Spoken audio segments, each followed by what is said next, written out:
Hello everyone.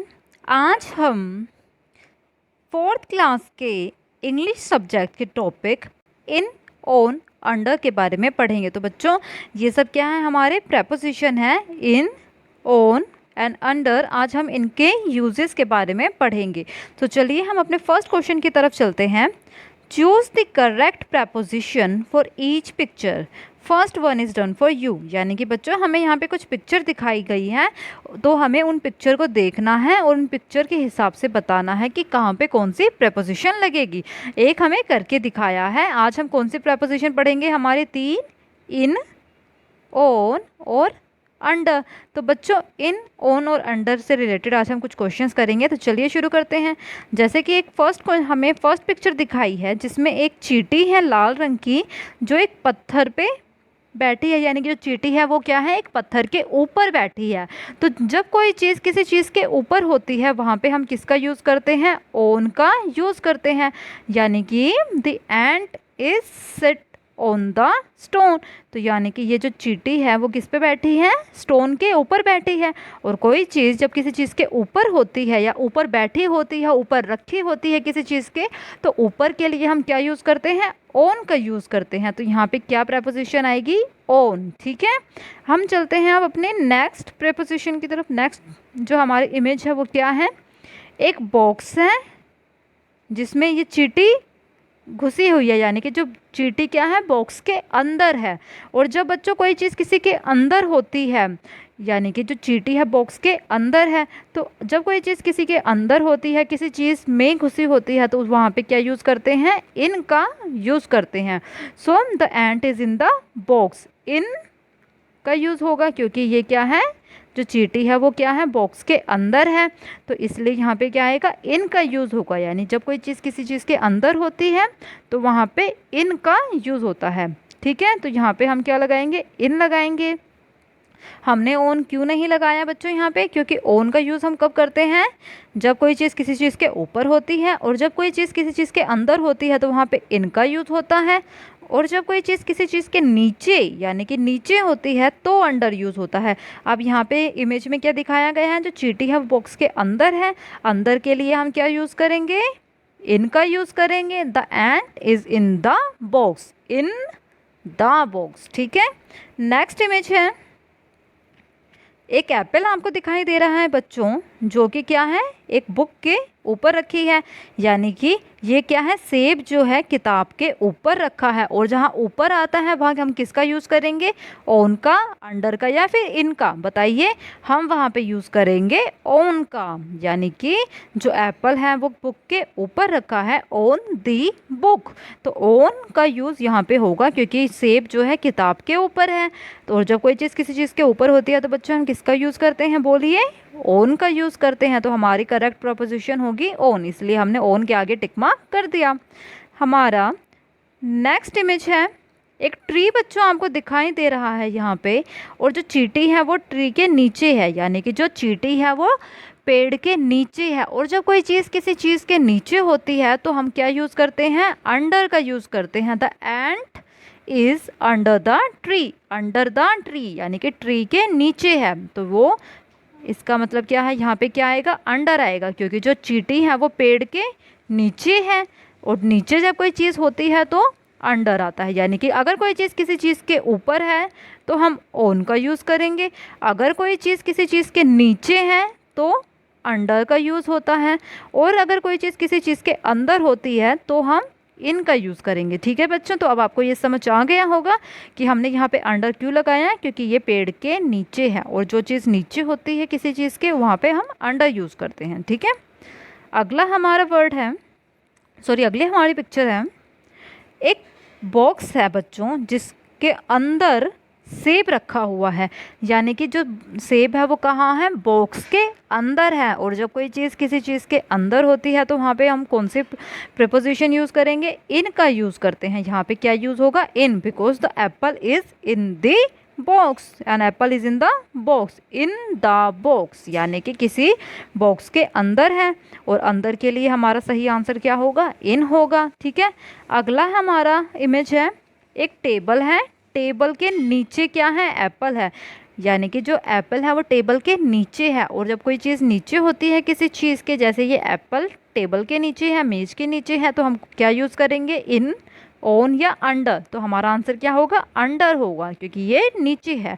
And the apple is under the table. तो हमारी सही ऑप्शन क्या है, अंडर। ठीक है, तो स्टूडेंट्स ये हो गया हमारा फर्स्ट क्वेश्चन, जिसमें हमने अपने सभी इमेजेस को बता दिया कि कौन सी चीज़ के लिए कौन सा वर्ड यूज़ होगा। जैसे ये स्टोन के ऊपर थी चींटी तो ऑन, अंदर है कोई चीज़ किसी के तो इन, यहाँ पे जो सेब था वो कहाँ है, किताब के ऊपर, इसलिए ये ऑन आ जाएगा, ऑन द बुक है।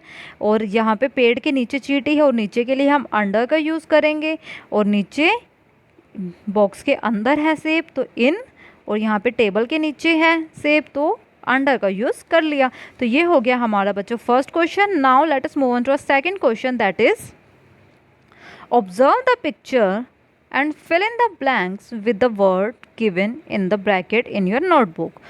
First one is done for you, यानी कि बच्चों हमें यहाँ पे क्या है, एक पिक्चर दिखाई गई है, हमें इस पिक्चर को देखना है, और इस पिक्चर से रिलेटेड हमारे कुछ क्वेश्चंस दिए हैं जिनको अब हम करने वाले हैं।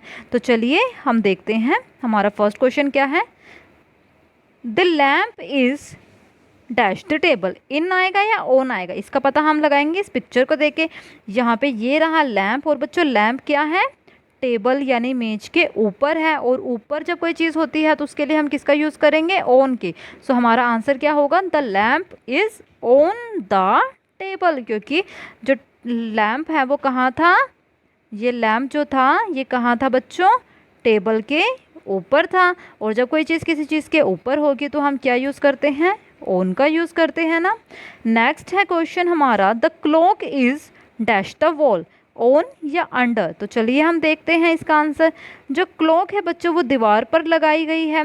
जब कोई चीज़ किसी चीज़ के ऊपर लगाई गई होती है, जहाँ पर आ जाता है कि जो घड़ी है वो दीवार पर है, दीवार के ऊपर लगाई गई है ना, तो यानी कि यहाँ पे भी ऊपर का शब्द का यूज़ हो रहा है, तो यहाँ पे भी क्या आ जाएगा, ऑन आ जाएगा। तो हमारा आंसर क्या होगा, the clock is on the wall. The clock जो घड़ी है वो कहाँ है, दीवार के ऊपर लगी हुई है, इसलिए the clock is on the wall. अगला है, the flowers are dash the walls, जो फ्लावर है वो कहाँ है, ऑन या इन। अब बच्चों ये रहा हमारा फ्लावर, ये हमारे फूल हैं, और ये वाज है। अब हम देख सकते हैं जो फ्लावर्स हैं वो फूल के इस, यानी कि ये जो फूल हैं ये इनका आधा भाग कहाँ है, वाज के अंदर है, कुछ भाग इसका अंदर है, यानी कि जो फ्लावर्स हैं वो कहाँ हैं, इन द वाज, क्योंकि जो फूल हैं वो किसके अंदर डाले गए हैं, वाज के अंदर डाले गए हैं। ये तो हमारा आंसर क्या आएगा, in, the flowers are in the vase. Next है, the ball is dash the table, on या अंडर। चलिए देखते हैं बॉल कहाँ है, ये रही, और जो बॉल है वो टेबल के नीचे है, और जब नीचे कोई चीज़ होती है तो बच्चों उसके लिए हम क्या यूज़ करते हैं, अंडर। तो हमारा आंसर क्या आएगा, the ball is under the table. तो हमारा करेक्ट आंसर होगा अंडर, कि जो बॉल है वो टेबल के नीचे है।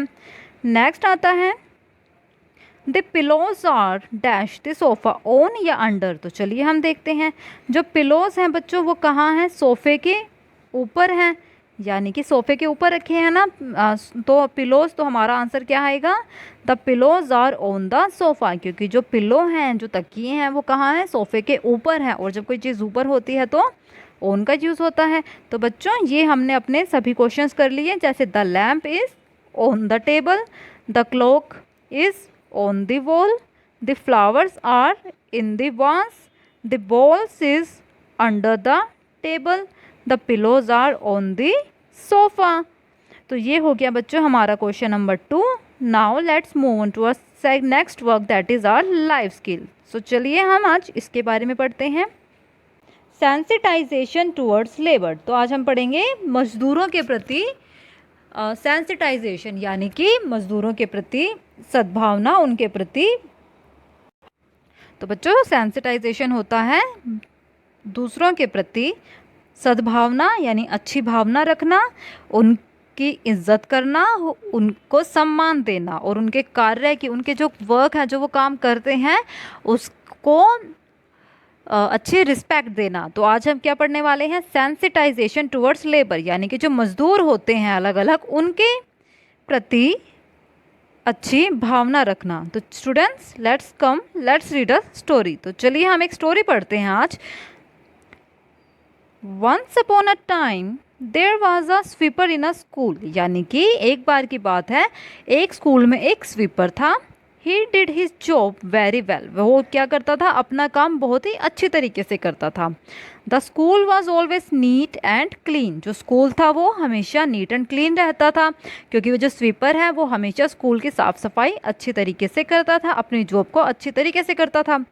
Sadly no one bothered to thank और praise the sweeper for his hard work, लेकिन दुख की बात क्या है कि स्कूल में कोई भी ऐसा नहीं था जो स्वीपर की, जो स्कूल में साफ सफाई करते हैं, उनको उनके काम के लिए, जो इतने मेहनत करते हैं स्कूल को साफ रखने में, उसके लिए उनको थैंक यू बोले या उनको प्रेज करें, यानी कि उनकी बड़ाई करें या उनको अच्छी बातें कहें कि वो इतना अच्छा काम करते हैं। ठीक है। One day the sweeper fell ill and could not come to school, एक दिन क्या हुआ, जो स्वीपर था वो बीमार पड़ गया और स्कूल नहीं आ सका। The school remain dirty for the whole day, यानी कि उस पूरे दिन, जिस दिन वो स्वीपर नहीं आया, उस दिन स्कूल क्या था, सारा गंदा पड़ा रहा, बिल्कुल भी साफ नहीं था। There was foul smell everywhere, यानी कि वहाँ पे पूरे स्कूल में गंदी सी अजीब सी स्मेल चारों तरफ फैल गई थी, बिल्कुल स्कूल साफ सुथरा नहीं लग रहा था। क्यों? क्योंकि स्वीपर उस दिन नहीं आ पाया, क्योंकि उसकी तबीयत खराब थी। Everyone then realized the importance of his job, तब जाकर स्कूल में सभी को, जो स्वीपर थे, उनकी इम्पोर्टेंस, उनकी जो एक जगह है, उनकी आवश्यकता जो है स्कूल में समझ में आई कि वो स्कूल के लिए कितने ज़रूरी हैं, स्कूल को साफ रखने के लिए कितने ज़रूरी हैं। अगर वो नहीं होंगे तो स्कूल साफ नहीं रहेगा, और इसकी इम्पोर्टेंस सबको तब समझ में आई जब स्वीपर स्कूल में नहीं आ पाए और स्कूल सबने गंदा देखा। When he arrive the next day, यानी कि जब स्वीपर अगले दिन स्कूल आए, everyone clapped for him and thanked him for his hard work, यानी कि जब स्वीपर अगले दिन स्कूल गए तो सभी लोगों ने, स्कूल में सभी जितने भी बच्चे थे, टीचर थे, सभी ने उनके लिए क्लैपिंग की, तालियां बजाई और उनको थैंक यू कहा कि वो उनके स्कूल का इतने ज़्यादा अच्छी तरीके से साफ़ सफाई रखते हैं। यानी कि बच्चों, सभी ने जाना कि जो स्वीपर था उनके कितने इम्पोर्टेंस थे स्कूल में, अगर वो नहीं है तो स्कूल साफ नहीं रह पाएगा, स्कूल साफ नहीं होगा, हर जगह गंदगी हो जाएगी तो बच्चे भी बीमार। तो बच्चों, यानी कि अगर स्वीपर नहीं होंगे तो स्कूल साफ नहीं हो पाएगा, स्कूल साफ नहीं होगा तो हर जगह गंदगी फैलेगी, फिर बच्चे भी बीमार पड़ जाएंगे, क्योंकि गंदगी में रहने से बीमारियां फैलती हैं। तो यानी कि स्वीपर जो थे स्कूल में कितने ज़्यादा इम्पोर्टेंट थे, इस बात का पता तब पता चला जब वो नहीं आए एक दिन स्कूल में। Now you know children, every work has its important, यानी कि बच्चों अब आपको पता चला कि हर काम की अपनी एक इम्पोर्टेंस होती हो, चाहे वो काम बड़ा हो या छोटा हो, चाहे वो किसी की साफ़ सफाई का काम हो या कोई और काम हो, हर काम अपने आप में बहुत ज़रूरी होता है, बहुत आवश्यक होता है, हर एक काम की अपनी एक जगह होती है, हर काम बहुत ही इम्पोर्टेंट होता है। All types of jobs are equal and respectable, यानी कि काम चाहे कोई भी हो, आप कोई भी जॉब करते हो, किसी भी प्रकार का काम करते हो, हर प्रकार का काम आदरणीय है, यानी कि रिस्पेक्टेबल है और बराबर है, समान है। क्योंकि अगर एक भी व्यक्ति काम नहीं करेगा तो वो जो काम करता है वो कोई नहीं कर पाएगा, और उससे क्या होगा, चारों तरफ उस काम को कोई करने वाला कोई हमें मिलेगा नहीं। जैसे अगर आपकी गली में कोई सफाई करने आता है, आपके एरिया में कोई सफाई करने आता है या कोई कूड़ा लेने भी आता है, तो अगर वो नहीं आएंगे तो क्या होगा, हमारी गलियाँ, हमारे जो रोड हैं वो साफ़ सुथरे नहीं होंगे, कूड़ा हर जगह फैल जाएगा। अगर कूड़ा लेने वाले नहीं होंगे तो हर काम, चाहे वो छोटा हो या बड़ा, समान होता है और बहुत ही इम्पोर्टेंट होता है। इसलिए we should be thankful to all the helpers of the society for their hard work and contribution.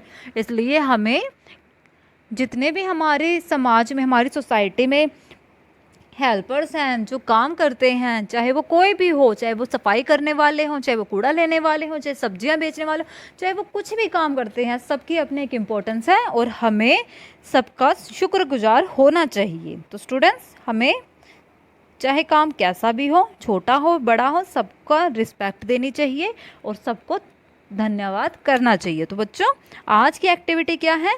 से thank you to any 5 helper of the society. यानी कि आपको क्या एक्टिविटी करनी है बच्चों? अपनी सोसाइटी की, अपने एरिया में जहाँ पे भी आप रहते हैं वहाँ पे किन्हीं भी 5 हेल्पर को उनके काम के लिए थैंक यू बोलना है। चाहे फिर वो सफाई करने वाले हों, चाहे कुछ बेच, चाहे आपके यहाँ सब कोई सब्जी देने आता है, अगर वो भी नहीं आएंगे तो आपको सब्जियां नहीं मिलेगी। चाहे कोई भी हो, आपको किन्हीं 5 लोगों को उनके काम के लिए थैंक यू बोलना है। Okay children's? सो स्टूडेंट्स, आज की क्लास में सिर्फ इतना ही। अब हम अपनी नेक्स्ट क्लास में मिलेंगे। I hope you like this class and thank you so much for watching. Take care and good bye.